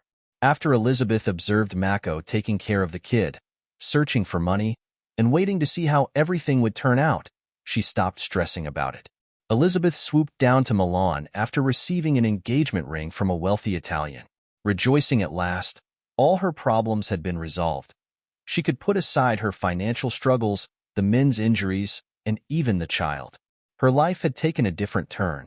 It turns out that they also lied to Anna, who couldn't believe it when Elizabeth told her all that was real. She has no son with Male and Phip. While Elizabeth's claims may be debatable, they appeared more grounded in reality. Anna had seen that Philip hardly resembled Mako as he matured. In fact, he had never looked anything like him to begin with. The same shade of eye after coming to the realization that Philip wasn't Mako's son. Anna's eyes welled up with tears. She had convinced herself that he was a carbon copy of Michael, and Michael's parents shared her belief. Since Philip didn't resemble Elizabeth, she reasoned that someone else must be the father. Elizabeth stared fearlessly at Anna as she asked, "So why do you need Phip? Now things have changed." Despite her overwhelming feelings. Carefully observing, "It appears that my husband is trying to start a family but is experiencing difficulties conceiving. Since I am already a parent, we were contemplating adoption as an option. However, once I came clean about having a biological child, we discussed the pros and cons and ultimately decided that he would be best if he lived with us." While Elizabeth smirked at Anna, "We learned that my husband wanted a kid but was having trouble conceiving. After realizing that I couldn't have any more children, we considered adopting. We came to the conclusion that he would be better off living with us once I came clean about having a biological son." Elizabeth kept it from Anna that her Italian husband was so enraged that he contemplated divorcing her after learning that she had a son from a previous relationship. As a result, Elizabeth pleaded with him to forgive her, and he consented, but only if she would return with the child she was pregnant with. Feeling calm and collected, he extended an invitation to Elizabeth to take a seat in the pavilion. Elizabeth accepted, and she was the first to arrive. Seated on one of the seats, she took in her surroundings and remarked, "You have a lovely place here. Was it built by Ma, or are you already here?" "The fact that you have it is irrelevant," Anna said firmly. "I have told you that I wanted to take my son with me, so please tell me why you came." Elizabeth met Anna's gaze squarely. "What was it that Mako perceived in you, the same quality that you seemed to lack?" Anna got back to him and carried on. "In addition, I am well aware that you adopted my son from an institution, but what gives you the authority to claim any claim to my son?" "Your treatment," Elizabeth remarked with a hint of silliness, "and you don't need to teach me how to live. No court ever gives you the child you're right about. I adopted Phip after you abandoned him at the maternity hospital when I couldn't afford to. I am not attempting to instruct you. I simply will not part with it to my son. Quit being a hermit." Standing cross-legged in front of Elizabeth, Anna was hell-bent on showing her the ropes. "It's none of your concern. It's my son and Mako's." I asked Elizabeth, "Why would you want a child who isn't yours?" while smiling mockingly. "Besides the fact that Mako has no connection to my son, Elizabeth's laughter at your supposed involvement with my son is the thing that has affected me the most." Smiled, "There's where you're wrong." Elizabeth began to reveal the truth, and Anna Male demanded a DNA test, which I personally reviewed. He is not Philip's father, since it is not true. Story: while she was pregnant, Elizabeth had an affair with Michel. The baby's father abruptly ended the relationship. But then came Male, a confident and successful man who was happily married. Elizabeth was certain that Mac would believe her since he couldn't forget his first love. Mel, who was honorable and wouldn't desert a pregnant woman, began gushing about his wife and the night he spent with Elizabeth. There was an error. Maybe things would have turned out differently if Elizabeth hadn't given up so quickly after meeting the child's biological father, who was, incidentally, not poor, but he tragically perished in a car accident. Feeling sad for the unborn child, while Elizabeth was left to fend for herself. About herself, why did she require this child at this time, when everyone had lied to her? The news from the hospital that the child had health issues removed any question, and she made the difficult decision to give up the child in order to survive in this harsh world. However, the hostility towards her did not go away. According to her, she had a son but left him behind because she didn't want that honorable gentleman to have to go through the pain and financial ruin that would come from letting him suffer. Elizabeth was aware of the exorbitant costs of the operation and was certain that Mako would do whatever it took to find his son. In the same orphanage, he met an acquaintance who informed him that Mel had shown up. He then informed Elizabeth that he had taken a DNA test, which made everything easier as there was only one laboratory in the area, where she and her companion both had jobs. Since Elizabeth no longer cared about Mako, who had already found love with a wealthy Italian man twice her age, she persuaded her to fabricate the test results in order to win him back. From a distance, it didn't matter. After Elizabeth observed Mako taking care of the kid, searching for money, and waiting to see how everything would turn out, she stopped stressing about it. Elizabeth swooped down to Milan after receiving an engagement ring from a wealthy Italian. Rejoicing at last, all her problems had been resolved. She could put aside her financial struggles, the men's injuries, and even the child. Her life had taken a different turn. It turns out that they also lied to Anna, who couldn't believe it when Elizabeth told her all that was real. She has no son with Male and Phip. While Elizabeth's claims may be debatable, they appeared more grounded in reality. Anna had seen that Philip hardly resembled Mako as he matured. In fact, he had never looked anything like him to begin with. The same shade of eye after coming to the realization that Philip wasn't Mako's son. Anna's eyes welled up with tears. She had convinced herself that he was a carbon copy of Michael, and Michael's parents shared her belief. Since Philip didn't resemble Elizabeth, she reasoned that someone else must be the father. Elizabeth stared fearlessly at Anna as she asked, "So why do you need Phip? Now things have changed." Despite her overwhelming feelings. Carefully observing, "It appears that my husband is trying to start a family but is experiencing difficulties conceiving. Since I am already a parent, we were contemplating adoption as an option. However, once I came clean about having a biological child, we discussed the pros and cons and ultimately decided that he would be best if he lived with us." While Elizabeth smirked at Anna, "We learned that my husband wanted a kid but was having trouble conceiving.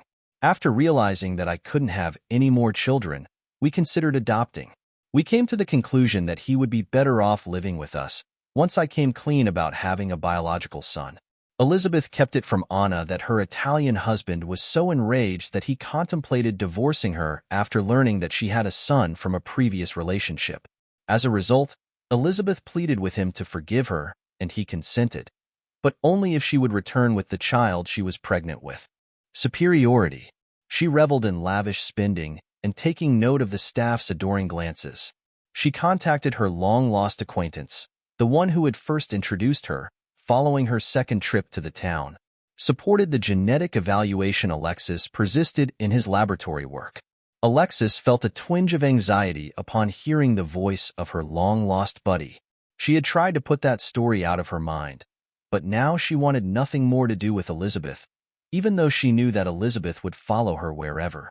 The friend stutter-talked on the phone, claiming to have just arrived in the city for a week from Milan and wanting to meet, but there was clearly something fishy going on. Alexis eventually agreed.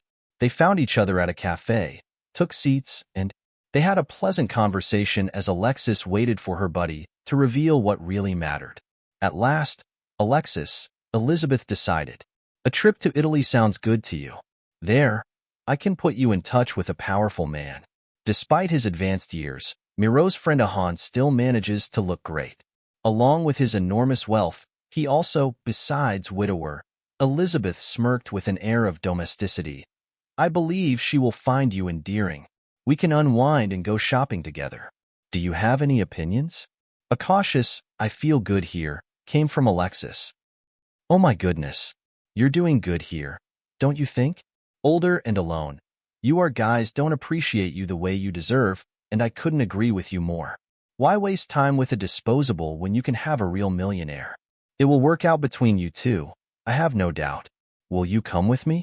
I am not going to even think about it, Elizabeth. In any case, I'm happy here. As Alexis rose to her feet, her companion firmly grasped her arm, preventing her from leaving. You should think twice before marrying a millionaire. Doing so could lead to your incarceration, he whispered softly. Sit down. Explain yourself. You seem to have forgotten the DNA story, as Alexis went pale and sat down submissively. You still haven't forgotten, have you? If so, I may inform the authorities, who are sure to take an interest. Excuse me, Elizabeth whispered. Given that you're also involved, why would you wish to do that? What have I? Alexis said. Elizabeth muttered, I'm done, as she released her friend's hand as they parted ways. I didn't do anything wrong, but I could have asked you for a lot. It was you. In case you forgot, I did it at no cost to you. I thought you were trying to win Mako back, Alexis said with a monotone tones. I was merely seeking retribution against him. Elizabeth beamed. But you still have no proof that I stole money. So what are you trying to accomplish? Alexis assured Elizabeth that he would pay her handsomely if she would just stop yelling. Elizabeth murmured, You work in a place where people come to you, even problematic people. Think about who I can turn to when I need help. Have you considered that I could report you to the police? What will you tell them about the years of infidelity we had? This talk clearly doesn't prove anything. It was in that context that Alexis groaned and thought, I'll try to help you. But then he forgot both my phone number and my existence. The next day, though, he called again, this time remembering that he should have turned on his recorder beforehand. According to Alexis, Elizabeth, there is someone who might be able to assist you, but I'm not really sure. You should contact this individual directly. He was a prominent city criminal who had visited the clinic. The father left the clinic relieved, but with his phone number recorded, because his suspicions about his wife's infidelity and the paternity of their son were proven to be false. After forgetting about the stories about this man's activities among the nurses, Alexis retrieved the number from the database and presented it to Elizabeth, who had previously dismissed them as mere gossip. When a mysterious stranger contacted him to set up a meeting, Elizabeth initially assumed that another woman was trying to settle a score with her husband or lover. However, after explaining Stephen's initial needs, she realized that he was actually a criminal named Stephen, who was a very complicated individual. Although Stephen initially declined, he started to think about it when Elizabeth brought up the charge. Handling the transfer across the border was going to be a hard operation. Fantastic. I think we can give it a go. Midway through the morning, he gave in. Anna couldn't disagree anymore. I ate breakfast quickly and then looked into Phip's room, where her son was still sleeping. I smiled, but then sighed again because I would have to spend the whole day without him. I woke up early, feeling anxious for some reason. I stretched and sighed deeply. My sleep had been restless, but I couldn't remember the details. Enough with the worrying. She appreciated her neighbor's constant willingness to provide a hand when the kindergarten was undergoing renovations. The creak of the door jumped out at her as I was preoccupied with the neighbor. Are you prepared? I asked the elderly woman. The two of us will look after Philip if you come. He can have pancakes that I make for him. I want to take him to my garden as soon as he gets up. It is time to harvest the raspberry. If we do that, we'll discover a lot more to accomplish. With a smile on her face, Anna thanked and hopped into the car, driving towards the town and the forest, where the sound of farm gear could be heard. Rest assured, her son would be cared for by us. You are my salvation.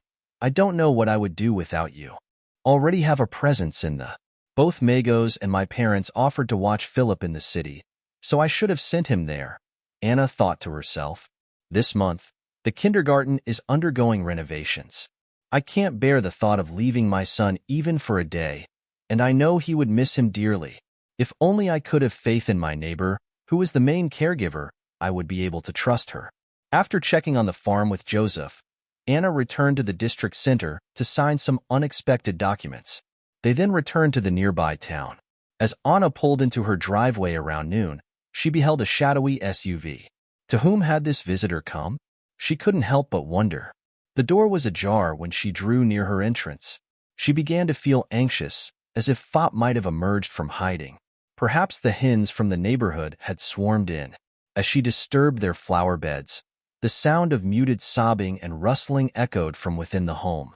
Could you please tell me what occurred? As Anna sprinted to the sound, she heard her neighbor sobbing and struggling to stand up, so she yelled out in a panic.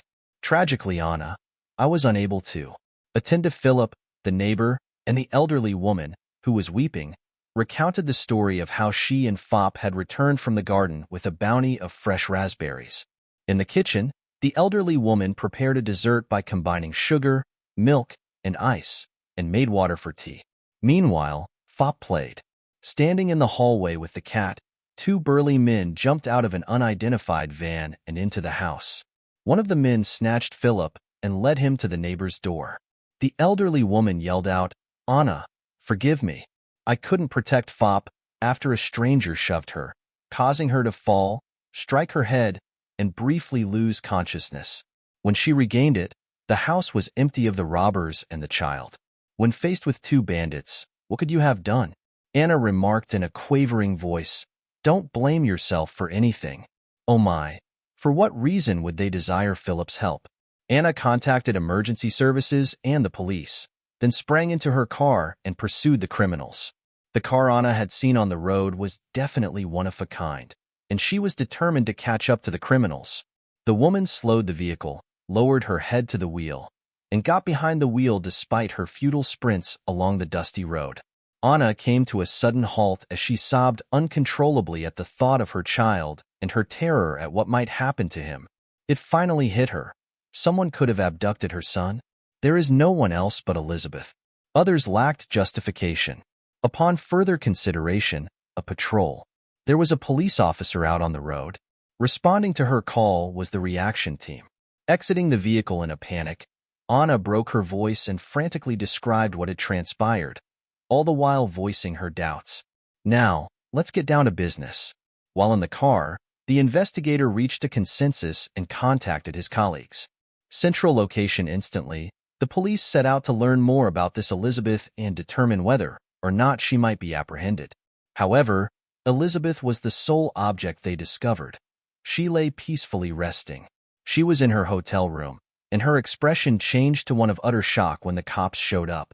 You seized the child, and her eyes widened in disbelief. How on earth could she have orchestrated something so implausible? The investigator had no strong leads. There were no security cameras on the route, and no one could recall the license plate number of the car that had come to town. Hence, the detective started to think about alternative possibilities. Maybe someone was holding Fop for ransom, but no one had contacted Anna yet, and Elizabeth must have been the mastermind, she thought to herself. Following Joseph's instructions, the guys combed the area's forests, lake, and deserted homes, but came up empty-handed. The little Fop was taken to town by Stephen. Having evaded it, Stephen felt relieved. He breezed through every single police roadblock he encountered. The highways he was going on had very few cameras. He wasn't very concerned about it. The car's registration plates were counterfeit, and the driver sported a high-quality cap. Ensuring their secrecy, he clenched his jaw. Stephen abandoned Philip in an abandoned country house and intended to drive the boy to the border area that afternoon with the help of friends. However, something was wrong. He was terrified, sobbed constantly, and even contacted his mother. Stephen was not a cruel person. On the contrary, he felt compassion for the boy. He wished he hadn't gotten involved in the adventure, but by then it was too late. "You're crying," he remarked to Phip, attempting to soothe him. "We'll be with your mom for real soon," the child inquired, wiping away his tears as he gazed boldly at that large guy. "Mom asked me to bring you," Stephen said in some fashion. Stephen reassured the youngster and pledged to maybe things would have worked out for him if he hadn't gotten involved in this situation in the first place. But the police got an anonymous call from a woman who said she knew who had abducted the child and kept bringing up Stephen's name. After what seemed like an eternity, the police finally tracked down Stephen, and not long after that, they arrested him and the driver at the city's exit. Anna was so shocked to learn that the child had been located that she nearly passed out while Philippe sat in the back seat. However, following that up, it was with joy that she started crying again. Simply put, her baby had been located over A. After a year, everyone involved in the incident faced consequences. Prolonged prison terms were handed down to Stephen and his accomplice. Additionally, Elizabeth was convicted for. Her Italian husband filed for a divorce, and she was left to plan the crime. Alexis, who contacted the authorities, was only somewhat frightened. Because of her testimony and assistance with the inquiry, the court considered her case. But she lost her job in the lab. Management was keen to ensure that an individual with a questionable history did not remain employed by their establishment. Among the other revelations made during the trial was the fact that Mel's parents had been led to believe that Philip was actually Mao's son. This news devastated them, but they eventually came to terms with it. Phop was embraced as a member of the family, and they eventually calmed down. I couldn't understand how Anna's parents could turn their backs on the tiny person who had become so ingrained in their family. I was astounded, too. They stayed put in the village, Anna and her son. Dreadful things started to happen. They eventually faded away, but in Anna's life, she ran into someone she knew on a tangential level again. Little did she know that fate would reunite them that year, as spring drew to a close. Anna was concerned about the cold nights and snow in April, but the weather quickly cleared up, the sun warmed the earth, and everything came to life. Joseph was thrilled because he planned to work in the field between the meadows, where the wind was less and the humidity was still there. Anna agreed with the manager's decision, and he was correct. The plot had been in his possession for a long time, and this year there were no problems making the. After all these years, Anna had become a real agronomist. Joseph laughed. Why not, though? The tractors arrived one morning after she had learned a lot from her many years in the industry. Within the plot, the operators of the machinery were very skilled and efficient. A little hill stood in the middle of the plot, which, according to the locals, had always been there but had never been given any significance. On a hill that had been shaped by the wind through the years, but one of the tractor drivers also opted to level it. It was unclear why he would remain after guiding the plow over the field. In the excavation, he beheld a luminous object. He went over to investigate. Leaning forward to gaze into his own eyes, he wondered whether they may be tractor parts that had come loose. Their doors swung open. Some pottery, broken pottery, and metal artifacts were discovered buried in the earth. The second motorist came up behind, his brow furrowed. The second tractor driver spoke up, saying, "You can't be serious. This is impossible." The first driver responded, "I don't know," before adding, "But there were people living here before the land was cultivated. Look, no one had worked here. It's possible that they knew something and then forgot it. So what should we do? We should keep plowing in silence, as Anna would have problems if they discovered us. Anna has passed all of the exams. The first one even agreed to open the mound. The workers clearly thought highly of her, the youthful proprietor, and they held her in high esteem, realizing how tough her life had been. They contacted Anna and spilled the beans. Upon seeing the ceramic fragments, Anna inquired with awe, "What on earth are these?" And the two of them resolved to contact the archaeologists to learn more. They did some digging and came up with a plan of action. Since the government could fine them for such discoveries, they wanted to avoid trouble with them. The experts showed up a few days after that. They pitched a tent adjacent to the woodlands, and they started to dig up the hill. Anna still found the discoveries made by the archaeologists the day after lunch fascinating, despite the fact that she had a mountain of work to do. On her way to the dig site, she passed a clearing where 4 men were drinking and relaxing. "Aloha, Anna," one of them said. "Hello. Join us for a cup of tea." Anna was taken aback by the archaeologist's apparent familiarity with him. Looking at him more intently, she couldn't recall ever having met him before. Maybe she had seen him. He was stocky, muscular, and bearded. "Someplace where my face is unfamiliar to you, Christopher. Have you become an archaeologist?" Anna asked. "That and more. I also teach at the university. However, they informed us that they had found burials here, so I decided to come with them." Christopher smiled and said, "Do you remember that I came to see you?" Anna breathed a sigh of relief, wondering if he was actually searching for his family's treasure. Thankfully, they ended up resolving things amicably. "My co-workers to conduct research, and perhaps I will host some students here for practice sessions in the future. Is it acceptable? Who am I to raise a fuss?" She grinned. "In this case, who is going to listen to my thoughts?" Christopher made a passing observation about how frustrating it must have been to lose your work. "But it doesn't matter. We will survive." Anna responded. Christopher then invited her to join him in enjoying a cup of tea. Thus, Anna joined the band of archaeologists while conversing in this fashion. It was as expected that Christopher and his co-workers were cordial individuals and, animatedly, they conversed. With a positive attitude, Anna departed from the dig site, allowing the historians to perform their jobs. It didn't take long for it to be shown that this burial held significant importance. Discovered diaries written by ancient Abla tribespeople of Finland. The frequency with which Christopher saw Anna increased. Philippe was close by, so he could drop by her house on occasion, and the two of them would spend a lot of time on the patio. Your son is fantastic. Christopher had complimented him before, but he appeared depressed that time. Anna wanted to know if you were a parent. With care he said that his wife had always desired to live her life on her own terms, but that everything had changed since we split up. Even though they had been divorced for months, Christopher informed Anna that they had been married for nearly years and that his wife had discovered her first love. I hope you find love again. It's tragic. Even though you could have caused trouble due to the jewelry at the time. I'm thankful that you didn't since, as Anna said, you're a great and honest person. I was not quite forthright with you when I did it. Then I should not have sold the gems to third parties, but instead given them to them. A child's life was spared, Christopher retorted with conviction. I was completely justified in not asking anything of you. In all honesty, I did spend some of the money on agricultural improvements. Perhaps I should pay it back in the fall when we harvest. You didn't have to pay it back.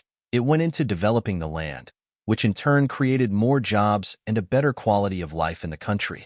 I can tell you're trying very hard since I've heard people mention. On the ground, what do they mean by that? Anna confidently responded to an elderly woman's comment. You are a wonderful leader and a wonderful person. The only thing is that happiness never smiles at you, with a smile. Anna noticed that Philip was yawning next to his mother and wanted to take the child, but Christopher volunteered to help and brought Philip inside the house. After putting Philip to bed, Anna and Christopher lingered outside, watching each other. Stars, Anna, may I ask you something else? The night's silence was broken by Christopher's question. In reaction, Anna nodded and shrugged her shoulders. You were deeply in love with your spouse. Anna moaned and remained silent. All she did was glance up at the sky. Michael had been there for her at one moment or another. Her husband betrayed her, she cheated on him, and she felt terrible about it. Then she met Philip, a lad who was basically an outsider, but who became her rock. I adored Mako, but that was in the past, he told Christopher. The two of them exchanged thoughtful looks before. As if they had just come to terms with the situation, they started to say farewell in the autumn. Christopher said his goodbyes to Anna and headed to the district center, where he noticed a woman standing next to a newly plowed field, staring thoughtfully towards the horizon. Christopher, observing her from the car, asked the taxi driver to drop her off. The new academic year was about to begin soon. To halt, Christopher sprinted over to Anna as she spun around to face the sound of the approaching automobile. I didn't think I'd see you before I left, Anna said, her expression changing as a shadow crossed her face. Yes, I am obligated to attend university classes that begin in 1 week. Well, I must admit that I'm not too keen on returning to the field. I've done archaeological work before, so I'm quite at home in this kind of setting. However, there's another factor at play this time around. I would rather remain by your side than any other, you remarked. Christopher locked eyes with her. Anna was uneasy and unsure of how to reply. She was also devastated by Christopher's leaving. She had grown accustomed to their walks, chats, and encounters, but expressing her feelings was too much for her. Apologies in advance if Christopher said, I'm sorry I've confused you. You were preoccupied with your own affairs, and now I've just turned up. I'm not well. I was merely making plans. It annoys me that Mako had planned to grow a garden here years ago, but was never able to get the chance. I'm confident you'll succeed. I just wanted to ask you how she felt about the possibility. After a brief kiss, Christopher smirked, grabbed her hand, and whispered, See you later. He then hurriedly made his way to the car. Long, chilly winter nights, after Anna had put her kid to bed, returned with a whisper from her lips. Philip. Anna would wrap herself in a blanket and sit in her chair, reminiscing about times long ago. A great deal had transpired in her life, to be sure, yet for some reason, What does the future hold for her? Caregiving for her son, working, and maintaining a home. The thought felt far away. She wanted more, even though it was all wonderful and appropriate. She desired love, and not just any old love, a real, enduring love. Anna was well aware that she had been suppressing her feelings. Christopher was always in her mind when she had that notion, but he had left without ever phoning her. She felt the same way about herself. At times, she considered calling him, but she would reprimand herself for not knowing what to say. Eventually, she recalled his farewell and her heart tightened. It seemed like she could still feel the touch of his lips on her hand, but he never called her, and one day shortly before Christmas someone knocked on the door. Anna and Phip were decorating the Christmas tree. Anna thought it was a man wearing a heavy coat and a top hat materialized on the threshold as his neighbor, who paid him regular visits, saw the door open. At first, he failed to identify him. It dawned on him at last. Christopher. He was quite wordy. Uncle Christopher hurried over to AB and the guest, Philip, shouting Phip with excitement. Well, I'm frigid street air. Christopher couldn't help but chuckle, but his expression betrayed his uncertainty as he gazed at Anna, who seemed lost for words. She understood what he meant when he took off his coat. After that, she could embrace Christopher all she wanted. Christopher might have avoided that. I discovered Santa Claus on the street, and he requested me to give you this box. After being asked twice, I removed my coat and hugged Philip tightly. Then, I gave him this package while winking at Philip. Uncle Christopher, how I miss you. I'm no longer a small boy, but you still bought it. Rio. Phip and removed a large red remote-controlled vehicle from its packaging. Fantastic. The youngster disappeared into his room to play, while Anna escorted Christopher to the kitchen and brought him tea. Christopher appeared emotionally stable and content, which was a pleasant surprise. He even mentioned that the tea was a gift and expressed his hope that Christopher enjoyed it, adding, "Forgive me. I'm sorry that I didn't call. I couldn't." Christopher stopped before telling me what had transpired to him upon his arrival in town. By mid-September, he had re-engaged with students in their third year in college. There was as specific as predicted. Margaret, a naive girl with a wealthy friend, failed the test after visiting Christopher in the department to implore him to grant her a passing grade. I will study the subject and prepare for the exam with the committee. Christopher is a human being, therefore I will give him a pass. That's all he said. They put forth a lot of time and effort to fill out the receipt, but Margaret claimed that Christopher was wasting both of their time. Dear Christopher, your kindness is something I can appreciate. No one doubted Christopher's integrity as a teacher. Nonetheless, Margaret remained unyielding in her opposition. As Christopher completed the report card, she stood by his side, and he merely shook his head in amazement. After he raised his head to meet hers, Margaret muttered, "Fix your clothes. You'll regret it." Then, out of the blue, something unfathomable occurred, and Margaret bolted from the room. Class in tears as she walked the halls of the institute, portraying Christopher as though he had assaulted her and she had fought back. After that, Margaret told the dean that Christopher had failed her on the examinations because he had repeatedly harassed her, and everyone believed her. Margaret was primarily Christopher was fired from his work and under criminal investigation after he futilely attempted to prove that everything was ridiculous, all because her powerful father roared with wrath. His ex-wife came to his rescue, even though the outcome was already predictable. She was still a respectable woman, and her present husband was a lawyer, even if she had cheated on him. He demanded a polygraph test and was the one who figured out what was going on. It was at that point that Margaret's deceit became apparent. She was expelled from the university, and not even her father could help her. After everything that had transpired, Christopher couldn't fathom how the institution's administration could apologize to him and invite him back to work. He would engage in classroom activities and have conversations with coworkers who were on the verge of quitting until yesterday. Christopher quit his job because he was at a loss for what to do next. He had been considering calling Anna to hear her voice, but he was too afraid to do it. However, right before Christmas, he had an epiphany. He couldn't continue in this manner. Anna whispered, "I love you, but now I'm not a university professor anymore." He stood before her, staring into her eyes, and she responded, "I just want you to know." Just out of work looks like I'm not needed anymore. I rely on you in that way." Anna responded with a low whisper. The three of them celebrated Christmas together, and it was the beginning of a new chapter in their lives. In the spring, Christopher dove headfirst into his work as an old historian, who proved to be an invaluable asset. His expertise in gardening shone through as he devoted himself to planting apple trees, cherry trees, raspberries, and currants in the garden that he had meticulously planned during the winter. To start, Christopher had simple plantations every day. He would vanish into the garden, sometimes even spending the night there. When Anna tried to help, he nearly kicked her out of the garden. Christopher told him to go to the office because he was too busy working. Despite all the hard work, the fruits of his labor were not immediately apparent.